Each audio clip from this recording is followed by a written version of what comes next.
Bonne nouvelle pour la bande de diaspora éparpillée à travers le monde. Au quotidien, bon est comme facile. Et ça, le sous-souté au Katakayou, au Kénéroté, les managers, pour la bande de Kombongo. Dans là, il y a application sans douleur au Ezali. Très facile. Au côté télécharger à partir à téléphone, na yo, quotidien la bande de Ko, au Baza, na Kinshasa, République du Congo, au Baza, na Congo, Brazzaville, République du Congo.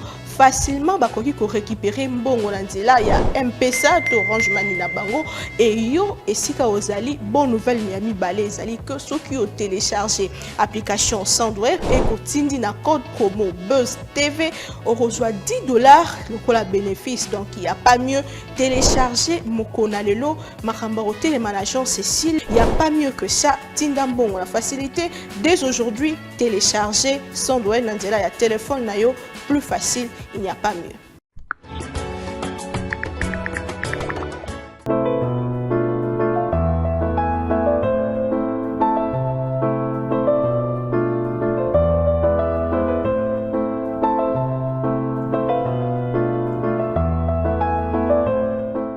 Bonjour à tous et bienvenue sur ce plateau. Dans le docteur, nous parlerons de la lutte contre la mortalité maternelle en République démocratique du Congo. Les statistiques font froid dans le dos.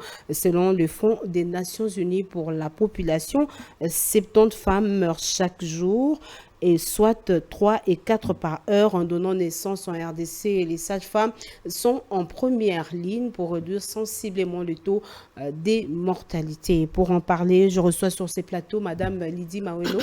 Elle est présidente sage-femme pour le compte de la ville-province de Kinshasa. Bonjour Madame et merci de répondre à notre invitation. Merci. Et pour votre passage sur le plateau de Congo Buzz Télévision, comment vous sentez-vous? Oui, je suis à l'aise, bien accueillie. Merci beaucoup, Madame Lydie Mawelo. Les sages-femmes, on en compte aujourd'hui combien ici en République démocratique du Congo? Oui, merci pour la question. Par rapport au nombre de sages-femmes en République démocratique du Congo, on en compte plus ou moins dans les 4800 sages-femmes. Et ce nombre, ça permet une couverture générale pour l'ensemble du pays? J'ai dit non. Même au niveau international, il y a pénurie de sages-femmes. Et je ne vois pas comment en RDC ça peut être suffisant. Le nombre est insuffisant. Il y a pénurie quand même de sages-femmes. Donc il y a un besoin de formation quantitative et qualitative des sages-femmes justement pour résoudre ce problème des pénuries des sages-femmes ici dans le pays. Oui, exactement. Il y a un problème de pénurie, mais il y a aussi un problème de déploiement. Parce que nous avons quand même des instituts qui forment les sages-femmes. Chaque année, il y a des milliers de sages-femmes qui sortent dans nos universités. Mais ces sages-femmes-là ne sont pas bien encadrées. Ils sont délaissés, ils terminent leurs études. Au lieu de les affecter là où il y en a besoin, on ne les affecte pas. Voilà pourquoi nous disons qu'il y a aussi un problème de déploiement des sages-femmes. Voilà, on va y revenir. Alors, parlons de la mortalité maternelle. S'il faut donner une définition, c'est quoi la mortalité maternelle? Ok, merci beaucoup. C'est le décès d'une femme pendant la grossesse ou pendant la période de 42 jours suivant l'issue de la grossesse, quelle que soit la durée ou les sièges ou la durée, à n'importe quelle cause due ou aggravée par la grossesse. Sont exclues les causes accidentelles ou fortuites. Qu'est-ce que je peux dire par là? C'est-à-dire, c'est la grossesse qui est à la base du décès de cette femme-là. C'est la grossesse qui a causé des complications, qui a amené cette femme-là à mourir. Et la sage, peu importe la durée ou le siège de cette grossesse-là, même une grossesse d'un jour, si cette grossesse-là pose problème et que ça mène à la mort, on parle de décès maternel. Et quelles sont justement les causes de ces décès maternels dont le taux, on l'a vu, est quand même assez élevé ici en République démocratique du Congo? Oui. Partout dans le monde, même en RDC, l'hémorragie du postpartum reste la cause numéro 1 des décès maternels dans notre pays. À part l'hémorragie du postpartum, ça, ce sont des causes directes vraiment qui tuent les femmes. Il y a les hémorragies du postpartum, il y a les préclampsies et l'éclampsie, il y a les infections, À part ça, il y a aussi les avortements criminels. Il y a aussi des causes indirectes, hein. Par exemple, les problèmes de HIV, les problèmes de malaria peuvent aussi amener à la mort. Mais parmi les causes, on parle également des 4 trop. Ça signifie quoi? Ok, merci. Les 4 trop et les 3 retards sont des facteurs favorisants. Ça favorise les décès maternels. Parmi les 4 trop, il y a les grossesses trop nombreuses. Une femme qui accouche au-delà de 6 accouchements. Il y a des grossesses trop rapprochées. Chaque année, vous avez des enfants, vous ne respectez pas les espaces intergénésiques. Parce que normalement, c'est après 2 ans ou 3 ans que la femme peut encore retomber enceinte. Il y a aussi des grossesses trop jeunes, qui sont des facteurs favorisants. À part des grossesses trop jeunes, il y a aussi des grossesses trop tardives. Des femmes en âge avancé, ça peut aussi créer ça. Et à part les 4 trop, il y a aussi les 3 retards. Parmi les 3 retards, nous avons par exemple les retards de prendre une décision. Nous sommes dans la communauté, une femme enceinte ne se sent pas bien. Au lieu d'aller consulter un service médical, elle est là en train de traîner à la maison. Ça aussi, c'est parmi les facteurs favorisants. Deuxième facteur favorisant, il y a aussi la distance. Vous êtes à Massina, vous voulez accoucher à Gombe. Il y a la gratuité. Au lieu d'aller non loin de chez toi, non, tu vas aller trop loin. Et le temps là, avec les embouteillages, ça peut aussi créer ça. Et à part ça, il y a aussi les retards de prise en charge. Une femme peut venir, c'est une urgence. Ça, c'est dans des structures de santé. Au lieu de prendre en charge cette femme-là, qu'est-ce qu'il y a? Il y a des retards, il y a des formalités, et ça peut aussi ça peut aussi favoriser les décès maternels. Voilà. Et quelle est alors la part des responsabilités du personnel soignant dans ce problème que nous décrions, qui est la mortalité maternelle? Oui. Les personnels soignants, l'homme, nous avons une part de responsabilité très importante. Parce que c'est nous qui avons étudié ça. C'est nous qui avons les compétences de pouvoir accompagner les femmes. Et si nous ne le faisons pas bien, voilà pourquoi il y a des problèmes. Et notre part de responsabilité aussi réside au fait que nous devons chercher des formations continues par rapport à la prise en charge des femmes enceintes.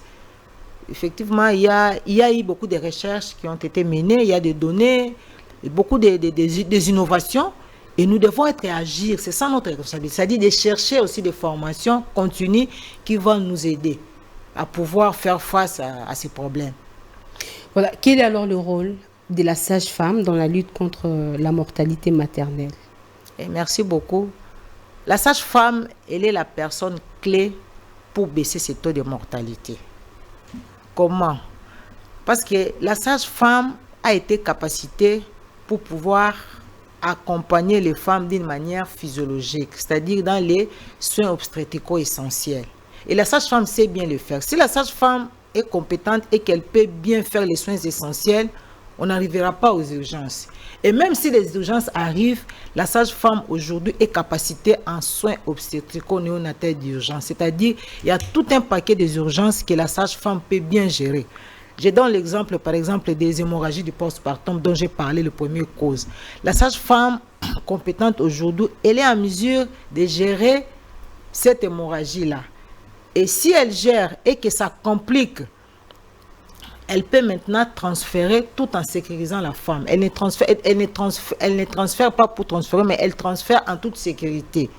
À part ça, la sage-femme peut bien gérer les infections de la femme pendant l'accouchement, et la sage-femme peut même gérer les complications qui surgissent pendant le travail d'accouchement. Je donne un exemple concret.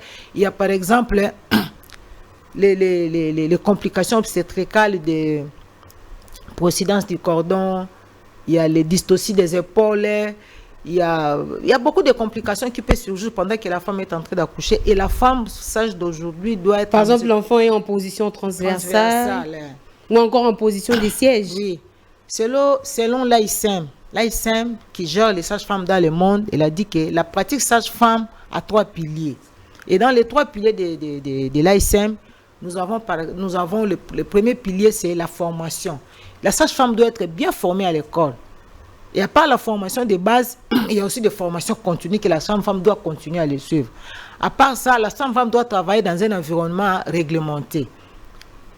félicitations à notre pays parce que notre profession vient d'être réglementée. Et la troisième... Il y a eu donc la création de l'ordre des sages-femmes.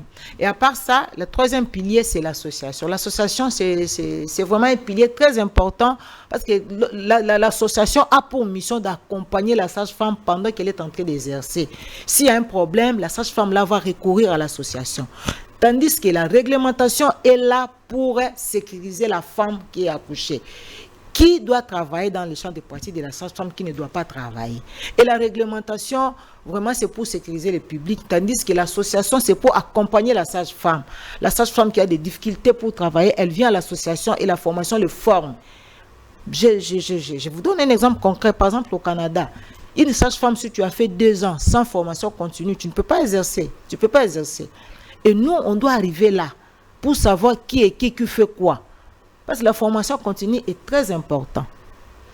Voilà, Madame Lydie, je rappelle que vous êtes présidente des sages-femmes pour le compte de la ville-province de Kinshasa, mais les parturiantes, les femmes qui se présentent pour l'accouchement, reprochent très souvent aux sages-femmes de ne pas être accueillantes, de ne pas être gentilles lorsqu'elles viennent pour accoucher. Est-ce que vous, en tant que sage-femme, n'avez pas finalement l'impression que la sage-femme n'est pas bien comprise dans l'exercice de son métier? Ok, merci beaucoup. Pour répondre à cette question, je vais d'abord saluer nos partenaires, et en particulier l'UNFPA. Parce que l'UNFPA a fait un espoir dans la pratique sage-femme en RDC. Aujourd'hui, nous avons toute une section à l'ISTEM Kinshasa qui forme les sages-femmes. Parce qu'avant, nous étions dans la section sciences infirmières. Et dans la section sciences infirmières, il y avait des sages-femmes qui ont été formées là-bas. Mais lorsque nous terminons les études, il n'y avait pas la différence. Moi, j'ai fait l'option accoucheuse. C'est-à-dire, dans l'option accoucheuse, là, je n'avais que la santé de la reproduction comme base. Mais quand j'ai terminé, maintenant, je vais au travail, on me met avec tout le monde. Et nous tous là, nous étions dans la maternité. Et cette confusion-là fait assez que les gens puissent dire que non, ce sont des sages-femmes qui font ça. En tout cas, moi, j'ai dit toujours que la sage-femme a étudié, il y a tout un chapitre pour gérer les caprices, les douleurs de la femme pendant le travail d'accouchement. Je ne vois pas comment une sage-femme qui a étudié ça, qui comprend ça, peut encore aller faire le contraire. Non, c'est parce qu'il y a un mélange. Et maintenant que nous avons notre... Donc vous êtes mélangés avec des infirmiers? Oui, nous étions mélangés, on ne savait pas qui est qui. Maintenant là, dans cette casquette-là, on ne savait pas distinguer. Et maintenant là, comme il y a notre réglementation de la pratique sage-femme, les gens vont sentir la différence. Les gens vont sentir la différence parce qu'avec l'ordre va mettre de l'ordre. Et chaque sage-femme qui preste dans la maternité aura un numéro. Et si aujourd'hui, vous êtes dans la maternité et que cette sage-femme-là est enregistrée et que cette femme-là a un numéro, et les femmes peuvent venir maintenant se plaindre auprès des conseils de l'ordre que non, j'étais dans telle maternité et on m'a tapé, on m'a fait ceci, cela. Et l'ordre a le devoir d'interpeller cette sage-femme-là pour le mettre en ordre. Si elle ne veut pas changer, on peut même lui retirer le pouvoir d'exercer. Voilà. Alors, Madame Lydie, pourquoi les taux de mortalité maternelle, j'allais dire infantile, les taux de mortalité maternelle est très élevé en milieu rural qu'en milieu urbain? Bon, j'ai parlé de causes, j'ai parlé le personnel qualifié. Tu vois, l'accouchement doit être accompagné par des personnes qualifiées à l'accouchement. Ce n'est pas tout le monde parce que tu es professionnel de santé et que tu dois accompagner la femme. C'est la sage-femme qui a des compétences pour pouvoir accompagner la femme. La question, c'est le taux de mortalité maternelle qui est élevé en milieu rural par rapport au milieu urbain. Pourquoi? Pourquoi cette différence? Bon, moi je peux dire en milieu rural qu'en milieu urbain.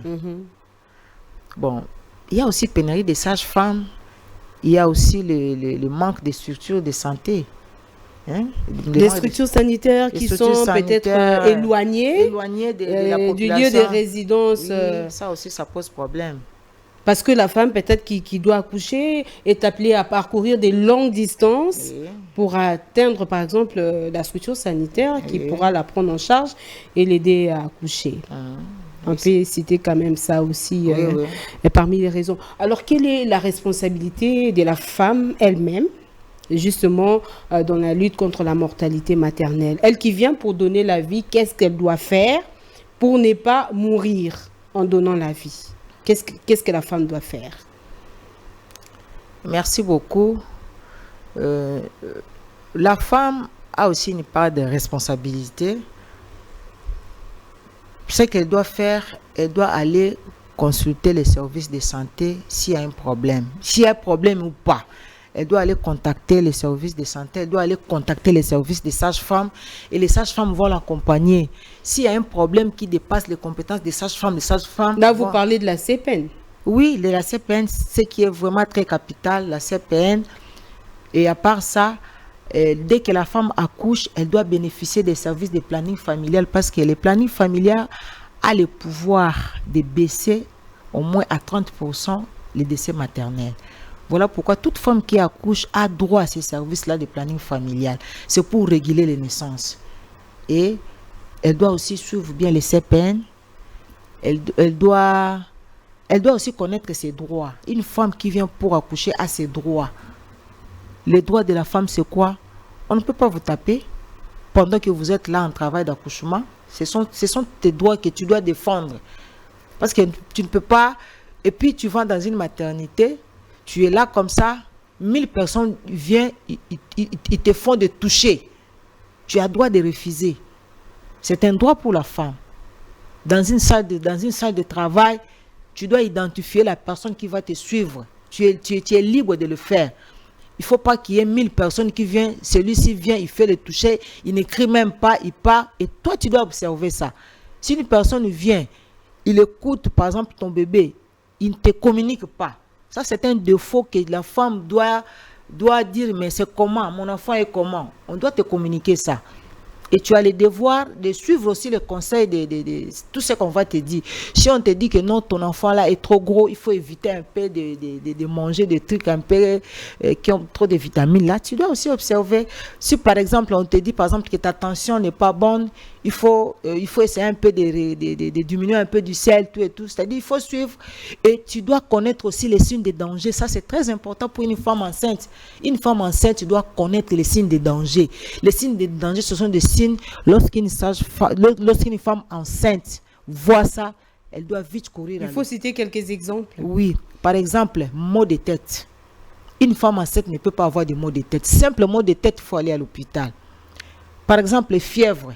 Tu prends un médicament qui baisse la fièvre, mais tu dois aller à l'hôpital pour approfondir les examens. Une femme enceinte qui a les pieds et les mains qui sont gonflés là, il doit aller vite à l'hôpital.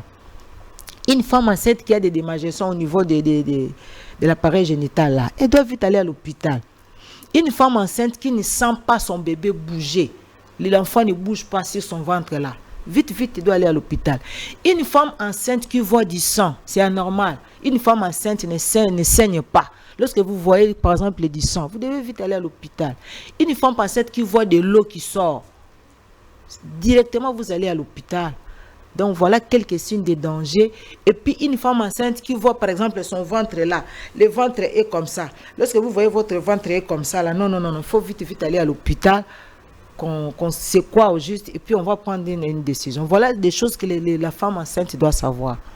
Voilà, Madame Lydie, quel est alors l'apport ou encore la responsabilité des communautés dans la lutte contre la mortalité maternelle? Oui, la communauté a une part très, très importante dans la lutte contre les décès maternels. La communauté a le devoir d'accompagner toute femme enceinte. C'est-à-dire, une femme enceinte, il faut savoir est-ce qu'elle va à la consultation prénatale ou pas. Si cette femme-là ne va pas à la consultation prénatale, vous devez l'aider. Aujourd'hui, là, c'est gratuit. Vous devez accompagner, vous devez insister à ce que cette femme-là puisse aller à l'hôpital. Et puis, dans la communauté, on doit aussi aider les femmes. Aider les femmes enceintes de ne pas faire de lourds travaux. Les membres de la communauté, de la famille doivent l'aider. Et la communauté aussi doit comprendre les femmes. J'ai déjà vu une femme qui n'accouche que par césarienne. Elle a accouché, je crois, 3 accouchements par césarienne. Quand elle est arrivée, on lui dit que non, on doit faire la césarienne La femme a commencé à pleurer pour dire que non, moi, on se moque de moi. Dans la famille de mon mari, ils disent que non, je ne suis pas forte. Pourquoi je n'accouche pas par la voie où toutes les femmes accouchent? Moi, je n'accouche que par césarienne. Je ne suis pas forte. Elle a commencé à pleurer. Et j'ai dit calmer cette femme-là pour lui dire que non. Là, il faut encore un travail de counseling. Hein? Oui, par rapport aux gens de la communauté. Ils doivent comprendre, les femmes, que une femme qui accouche par césarienne, ce n'est pas qu'elle n'est pas forte. C'est comme ça que peut-être Dieu l'a créée. Elle a un bassin, par exemple, bassin rétréci. C'est-à-dire que cette femme-là n'accouchera pas par la voie basse. Et les membres de la communauté doivent comprendre cela. Il ne faut pas juger cette femme-là, oh, elle n'est pas forte pour accoucher par la voie normale. C'est-à-dire la communauté a le devoir de pouvoir accompagner les femmes enceintes. Alors, comment faire justement pour réduire, réduire sensiblement le taux de mortalité maternelle? Ok, merci. Nous avons un ministère de santé qui est vraiment, moi je dis très forte. Notre ministère de la Santé a fait vraiment des efforts pour pouvoir déjà mettre des stratégies pour lutter contre, pour baisser les taux de mortalité. Qu'est-ce que notre ministère de la Santé a préconisé? Le ministère a dit ceci. Première stratégie, nous devons promouvoir soins obstétrico-néonataux d'urgence.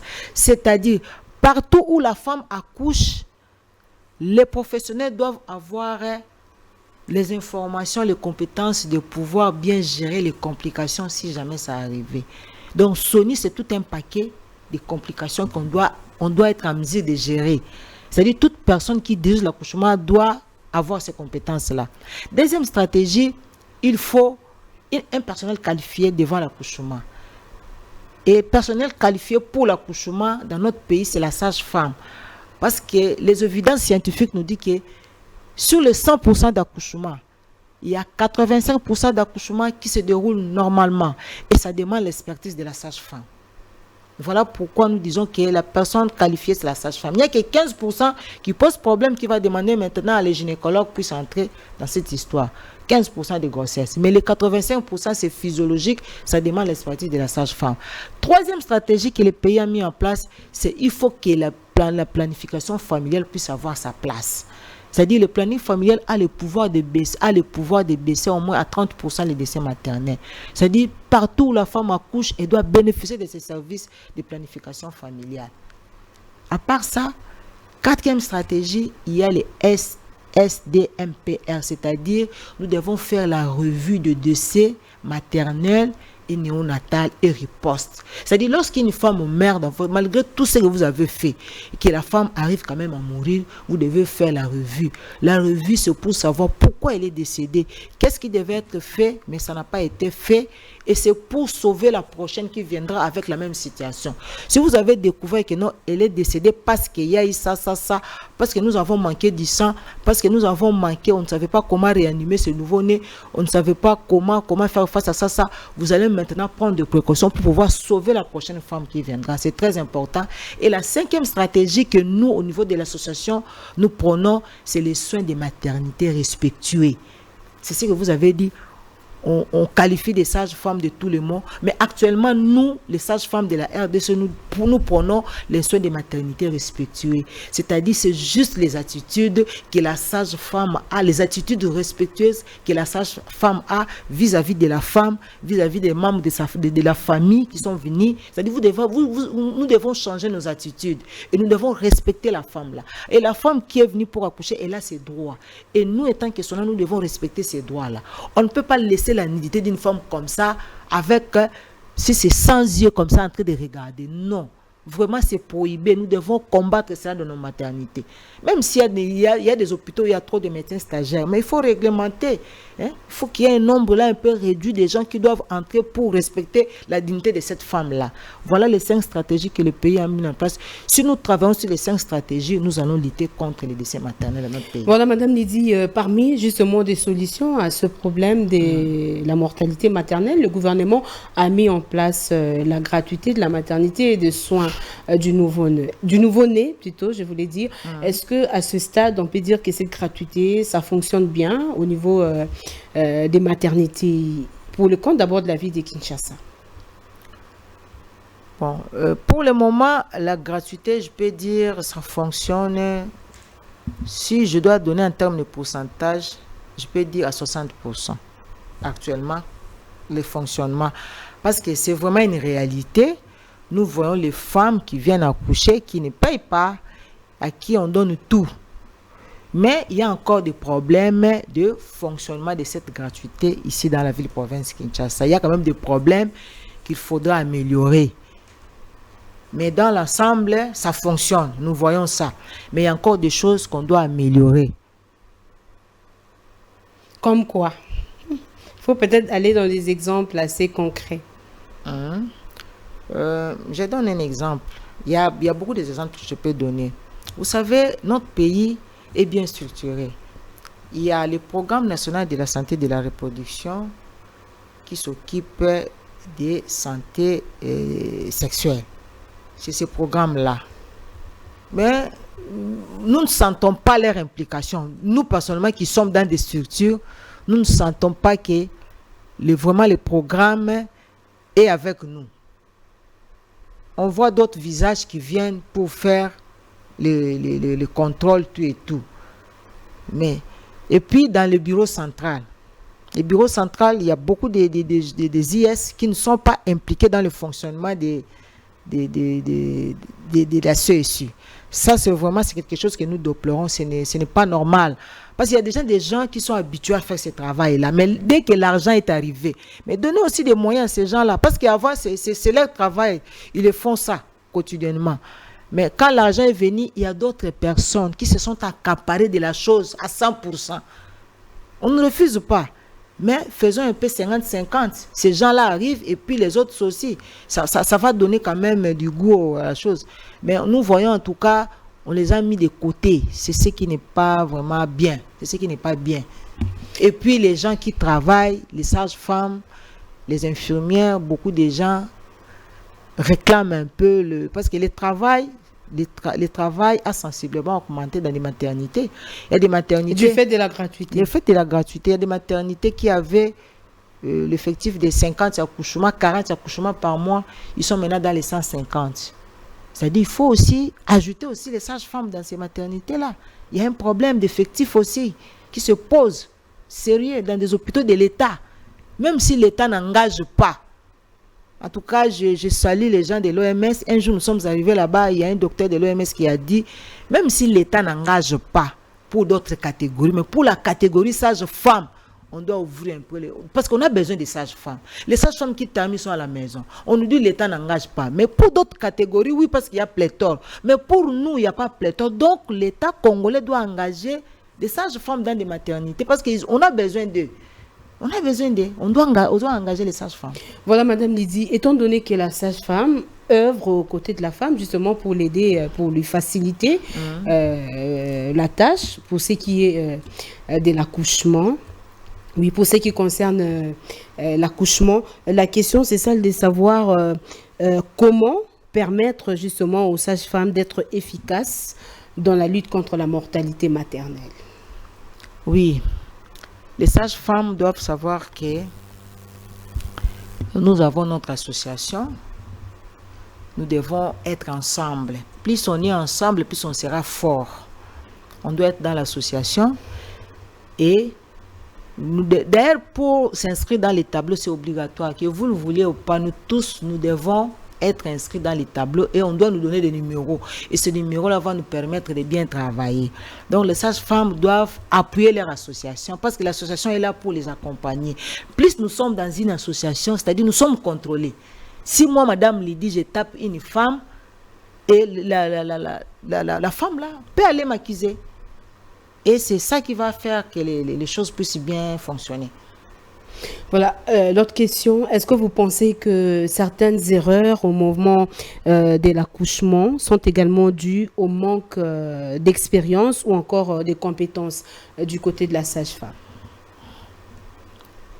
Bon, je peux dire oui et non. Je dis oui, la sage-femme doit être compétente. Mais moi, je dis au Congo, nous sommes mélangés. Donner à notre ordre le temps de pouvoir bien faire son travail, c'est après que nous allons dire que oui, effectivement, ce sont des sages-femmes. Mais pour le moment, moi, je pense qu'il ne faut pas trop incriminer les sages-femmes. Parce qu'avec l'avènement de l'UNFPA à l'ISTEM, on a mis la section autonome sages-femmes. Et aujourd'hui, la RDC forme des sages-femmes autonomes. Moi, je ne pense pas que ce problème-là va persister. C'est-à-dire qu'il faut donner le temps au temps. Comme il y a déjà l'ordre qui est là, l'association est là, nous allons faire notre travail. Et c'est après qu'on va faire cette évaluation-là. On a parlé de la responsabilité des communautés, on a parlé de la responsabilité du personnel soignant. Est-ce que l'implication des hommes dans la lutte contre la mortalité maternelle est aussi envisagée? Est-ce que l'homme, les maris, peuvent également accompagner leurs femmes pour lutter justement contre cette mortalité maternelle? Ok, merci beaucoup. L'implication de l'homme est plus qu'importante. Pourquoi? Parce que la femme là est décédée parce qu'il y a eu grossesse. Or, lorsqu'on parle de grossesse, on voit la fusion des deux gamètes, mâle et femelle. C'est-à-dire l'homme s'est impliqué à 50%, la femme aussi. C'est pourquoi il y a eu cette grossesse-là que la femme a eu le fardeau de pouvoir porter. Donc, l'homme aussi a une part de responsabilité dans cette grossesse-là. Parce que c'est la grossesse, c'est la complication de la grossesse qui cause problème, qui cause le décès.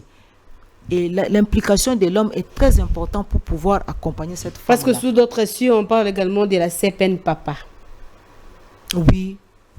Les hommes doivent également accompagner leurs femmes. Au Canada, par exemple, il y a aussi des congés paternels. Lorsque la femme accouche, la femme aussi a droit au congé. Oui, c'est important, très important, parce que c'est l'homme, c'est l'homme qui est l'ami de tous les jours.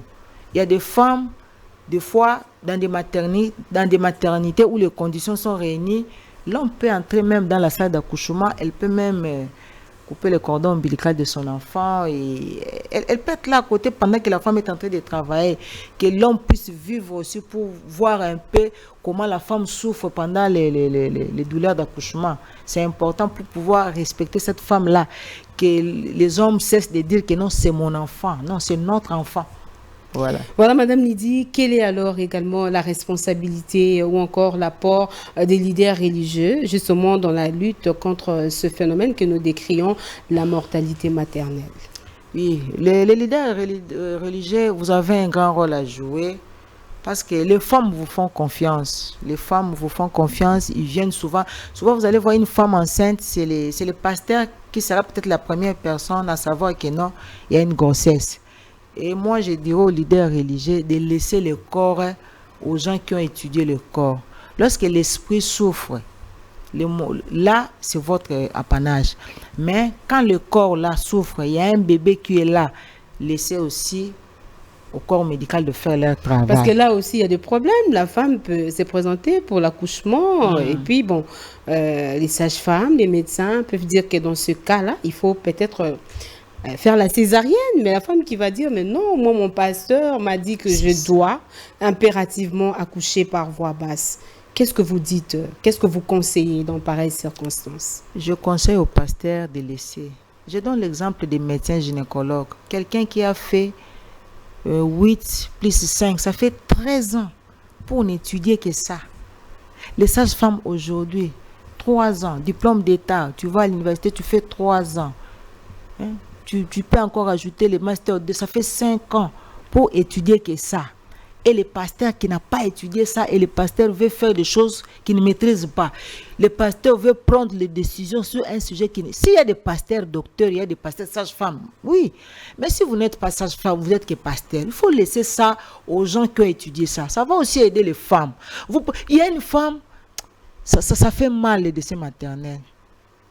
Il y a une femme, elle a la tension. On lui dit que non, il faut arrêter les voyages. Non, mon pasteur m'a dit que non, je ne peux pas.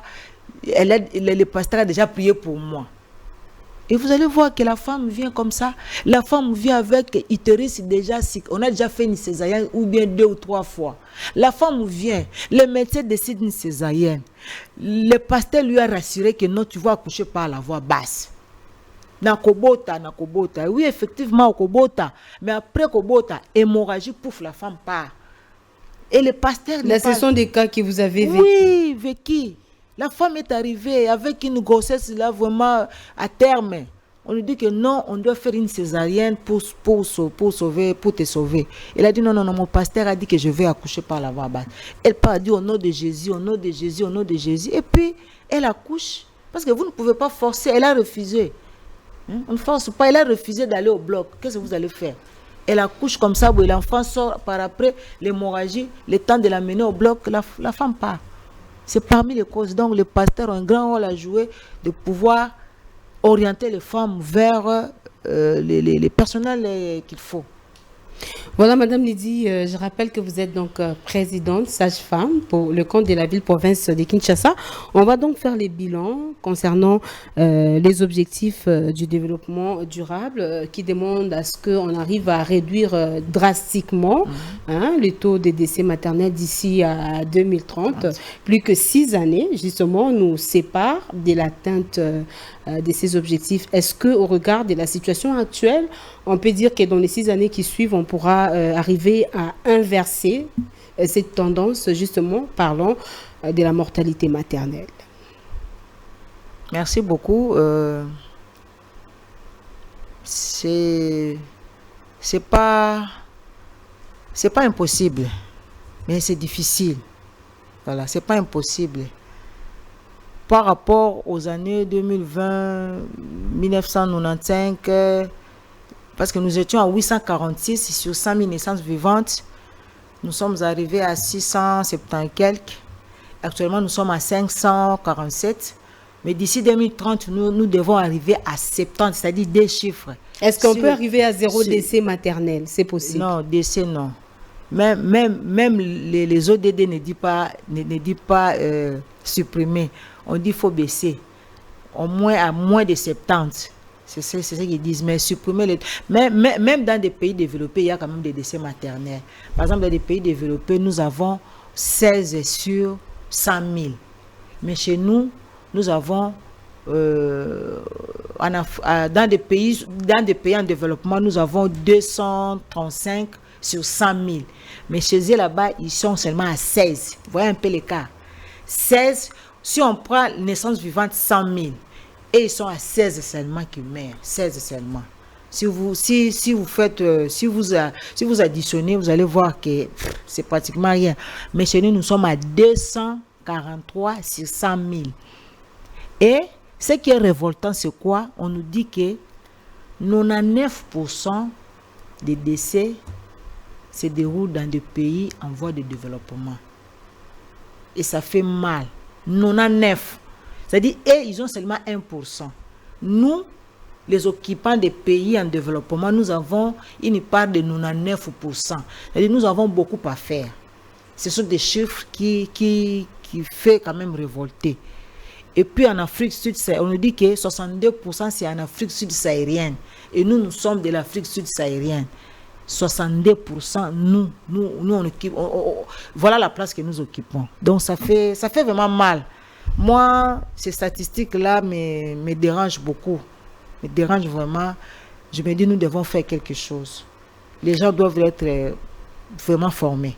Voilà. Est-ce que l'autonomisation de la femme elle-même peut permettre à ce qu'on arrive peut favoriser justement la lutte contre la mortalité maternelle? Oui, j'ai dit oui. Hein? Je donne l'exemple, par exemple, des plannings familiales. Hein? Tu accouches, tu as besoin de prendre une méthode. Tu n'as pas besoin que quelqu'un puisse venir décider à ta place. Hein? Pour dire que non, toi-même on t'explique les méthodes et tu choisis. Hein? Parce qu'on ne dit pas décès paternel, on dit décès maternel. Hein? Tu as besoin, c'est-à-dire tu as besoin de ça. Tu as besoin de décider. On décide une césarienne. Oh non, j'attends mon mari. Moi, j'ai dit, mais c'est absurde. Hein? Le mari, là, tu vas mourir, il va prendre une autre femme, même dans ton deuil, là. Il va chercher une autre femme. C'est-à-dire tu dois prendre une décision qui te concerne. Tu dois être... Parmi les droits de la femme, il y a aussi l'information. Les professionnels de santé ont le devoir de pouvoir bien informer la femme sur ce qui est de ses droits. Si la femme comprend, il peut prendre une décision responsable. Mais si la femme ne comprend pas, c'est là où il y a aussi des problèmes.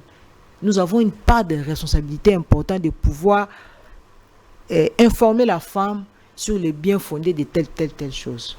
Voilà, Madame Lydie, nous sommes arrivés justement au terme de l'émission. S'il faut peut-être sensibiliser, donner rapidement en lingala un conseil à la femme par rapport à cette thématique, la lutte contre la maternité, la mortalité maternelle, rapidement en lingala, ce que vous ça maman Toli, poto sukisa, émission la biso. Ok. Toli nanga na kopesa ba maman ezali, toki na kilo ya zemi, c'est important. Et puis na l'air tozo kende kilo, so ko za na problème moko ezo déranger pendant que za na zemi, luka munganga o sola na ebino mibale. So mona za na bato ebele luka penza temps o bo vanda bino mibale opposer problème na yo. C'est important. Et puis beaucoup plus na maman Lino linga po beta CT na ba signe à danger pour na moi so za na zemi. OK, merci. Et puis maman azemi il faut yeba ba signe à danger. Basi na danger za bilembo oyo mama ya zemi soko moni yango okoki kotika na ndaku te fo ya komona munganga okena lombango komona munganga po munganga ayeba kolukela yo solution. Ba bilembo yango eza nini? Eza lokola kaka mutu pasi kaka. Mutu pasi soki mwasi azemi ayoki yango akimaka mbango na hôpital. Et mwasi azemi amelaka kisi bimela mela te. Lelo tozomona ba malformation ebele likolo ya komelaka bakisi na ndako po muninga amelaki yeta musu docteur akomelaki epona ye ayebi pourquoi akomelaki yango mais yo pe soko okika ndengwa na mwana mwasi azema amelaka kisi ye moko te fo munganga pesa soko oki mutu pasi okimi mbango na l'hôpital otali oyoki sali kaka fièvre moto ya nzoto il faut kene mbango na l'hôpital po okoko mela kisi oyo ekati moto wana mais faut kene na hôpital basala ba examen ba yeba pona nini. Et puis alors mususu moi ça zema mona makila te soko moni makila na kaleso na il faut que nemba na hôpital moi ça zema tangaka mai te o mai zo bimono kwa masuba il faut que mamba na hôpital moi ça zemi makolo ya kovimba maboko kovimba ki mamba na hôpital sina lobaki ya mutu pasi moi ça zemi azoyoka mwana na ye bando vandaki pendant un jour deux jours mwana no azo ningana te mwana ningana na libuma mama yoka ka mwana mais yoki mwana azo ningana te ovandika na ndaku non il faut ki mambangu na hôpital apa mwana kondimana zemi ezaka na position ya mulai boy soit mwana apesi masoko soit mwana apesi mutu mais soki mwana azana mupanzi mutu na ezana mupanzi o makona yo kotoyo eza foki mapemba na hôpital pona wana ata osali ndenge nini soki deja akomi na terme akomi abima soki aza na position wana aobima te et puis yo okoki kokota na pasi ya kobota te soki okoti na pasi ya kobota matrice na yo ekoki epanzana so matrice epanzani yeba yango ke ekomi vraiment urgence na yebi te urgence na lingalo alobaka nini ekomi penza fo na lombango docteur azala place yo zali po basala nde nini bapasola babimisa mwana batonga matrice wana soki batongi te okokufa na hémorragie mwasi azemi fo koluka minganga oyo bayebi musala wana kokende bikenda te parce que place wana o babo lelo kuta kushima ekomi na mpe ya ofele komi ya ofele ba mama tokendaka na hôpital président de la république asali loko moko oyo nga en tout cas nazo saluer pena makasi ya gratuité mindondo eza susu te oh eloko boy nyonso na hôpital mais gratuité na biloko kolia te mbongo wana bozali kofuta na hôpital ba mama ezala mbongo esunga bino pona boliaka malamu bana wana bobongisa koyana bango na mokili esika ya bien esika nini bana bakolala ya bien kobongisela mwana bilamba kobongisela mwana la yozolia bien libela mwana pe kobima bien po lelo balongo bino maternité kofuta te mais biloko kolia l'état zopesa te donc aspect on a peu photo talent. Merci beaucoup, Madame Lydie Mawelo. Je rappelle que vous êtes présidente sage-femme pour le compte de la ville de Kinshasa. Merci donc pour toutes ces informations, combien intéressantes. Nous avons, je rappelle, nous avons parlé plutôt de la mortalité maternelle, c'est la fin.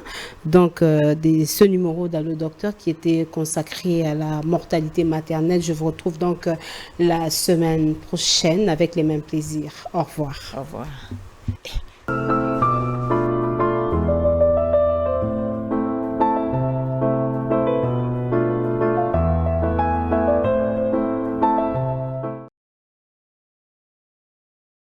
Bonne nouvelle pour la bande de diaspora éparpillée à travers le monde. Au quotidien, bon, est comme facile. Et ça, le sous-souté au Katakayou, au Kénéroté, les agence pour la bande de Kombongo. Dans là, il y a application sans douleur au Ezali. Très facile. Au côté télécharger à partir à téléphone, na yo, continuer la bande de Ko. Au Baza, na Kinshasa, République du Congo, au Baza, na Congo Brazzaville, République du Congo. Facilement bakoki ko récupérer mbongo na nzela ya M-Pesa to Orange Money na bango et yo esika ozali bonne nouvelle Miami Balé ezali que ceux qui ont téléchargé application Sandwave et kotindi na code promo Buzz TV on reçoit $10 le bénéfice. Donc il y a pas mieux télécharger mokona lelo makamba hotel management Cécile, il y a pas mieux que ça. Tinda mbongo la facilité dès aujourd'hui télécharger Sandwave na nzela ya téléphone na yo plus facile, il n'y a pas mieux.